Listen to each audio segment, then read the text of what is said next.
بسم اللہ الرحمن الرحیم۔ السلام علیکم۔ حضور صلی اللہ علیہ وآلہ وسلم کے دوسرے صاحبزادے کا جب انتقال ہوا تو عرب کے کفار بہت خوش ہوئے۔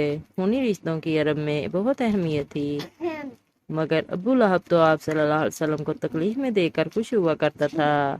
جب یہ تکلیف آپ صلی اللہ علیہ وآلہ وسلم پر آئی تو اس کی تو جیسے عید ہو گئی۔ صبح ہوئی تو وہ گھر گھر یہ خبر پہنچانے لگا، ابتر محمد اللیلۃ، آج رات محمد کی جڑ کٹ گئی اور وہ لاولد ہو گئے، نعوذ باللہ۔ اس کے بعد مکہ کے ایک سردار عاص بن وائل نے آپ صلی اللہ علیہ وسلم کے لیے ابتر کا لفظ خاص کر دیا۔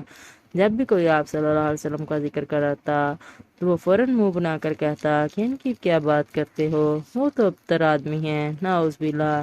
اس نے اس ابتر والی بات کو خوب پھیلایا۔ یہ بات دو دھاری تلوار کی طرح تھی۔ اس سے ان کا مقصد یہ تھا کہ آپ صلی اللہ علیہ وسلم کو اپنے صاحبزادوں کے انتقال کا غم ستاتا رہے، اور دوسرا یہ کہ لوگوں کو ذہنوں میں یہ بات بٹھا دی جائے کہ آپ صلی اللہ علیہ وسلم اپنی قوم سے کٹ کر اس درخت کی مانند ہو گئے ہیں جس کی جڑیں کٹ گئی ہوں اور وہ گرنے ہی والا ہو۔ استغفر اللہ۔ عاص بن وائل تنزن کہتا، یہ بے نسل رہ گئے، ان کا کوئی نام لیوا نہیں، ان کا نام مٹ جائے گا۔ مسلمان جدھر سے گزرتے تو کفار ابتر ابتر کہہ کر ان کا مذاق اڑاتے، جس سے مسلمانوں کو بہت تکلیف ہوتی۔ اللہ تعالیٰ نے لفظ ابتر کے مقابلے میں سورۃ کوثر کو نازل فرمایا، اے نبی صلی اللہ علیہ وسلم، ہم نے تمہیں کوثر عطا کیا، بس تم اپنے رب کی نماز پڑھو اور قربانی کرو، بے شک تمہارا دشمن ہی جڑ کٹا ہے۔ جب یہ سورت نازل ہوئی تو آپ صلی اللہ علیہ وسلم نے مخالفین کے سامنے پڑھی تو وہ اس کے ادبی حسن سے مبہوت رہ گئے، لیکن انہیں لفظ کوثر کے بارے میں کچھ معلوم نہ تھا، چنانچہ وہ لفظ ابتر کو بھول گئے اور لفظ کوثر کے پیچھے پڑ گئے کہ اس کا کیا مطلب ہے۔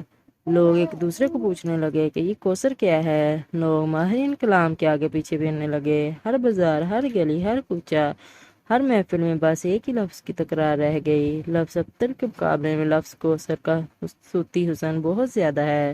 حتیٰ کہ لوگوں نے آپ صلی اللہ علیہ وسلم سے اور آپ صلی اللہ علیہ وسلم کے ساتھیوں سے رجوع کیا اور لفظ کوثر کا مطلب پوچھا۔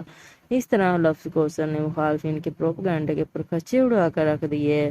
وہ مخالفین جو ابتر ابتر کہتے پھرتے تھے، ان پر ایک زبردست ضرب لگائی کہ تم مخالف ہی جڑ کٹے ہو۔ اللہ نے اپنے نبی کو تو خیر کثیر اللہ کا دین اور حوض کوثر عطا کیا، اولاد کس کی باقی رہی ہے؟ یہ تو سب مٹ جانے والے ہیں۔ اس وقت رواج تھا کہ خانہ کعبہ کے دروازے پر چیلنج کے طور پر کسی شعر یا کلام کو آویزاں کر دیا جاتا کہ اس کے مقابلے میں کوئی شعر یا کلام ہے تو لاؤ۔ اگر کوئی لے آتا تو پہلے والا اتار کر دوسرا آویزاں کر دیا جاتا۔ مسلمانوں نے بھی سورۃ کوثر کے اعجاز و اثر کو دیکھ کر خانہ کعبہ کے دروازے پر آویزاں کر دیا۔ اس چیلنج کا جواب دینے کے لیے بہت جوش و خروش پیدا ہوا اور اس کے بدلے میں کوئی کلام لانے پر خوب زور لگایا گیا، مگر بے سود۔ آخر عاجز آ کر کہنے لگے کہ یہ انسان کا قول نہیں ہے۔ دیکھا آپ نے کہ اللہ نے آپ صلی اللہ علیہ وسلم کے دشمن کا کیسے منہ توڑا اور ان کو ذلیل کیا۔ انشاءاللہ آج بھی یہ دشمن اور چیلنج کرنے والا منہ کی کھائیں گے اور ذلیل ہوں گے، بے نام و نشان ہو کر رہ جائیں گے، اور ان کی آنے والی نسلیں ان کا انجام دیکھ کر کانوں کو ہاتھ لگائیں گے۔ قرآن پاک میں ہے، اور ہم نے تیرے لیے تیرے ذکر کو بلند کر دیا، تو آپ صلی اللہ علیہ وسلم کا ذکر تا قیامت اور اس کے بعد بھی بلند رہے گا، بے شک۔ سبحان اللہ۔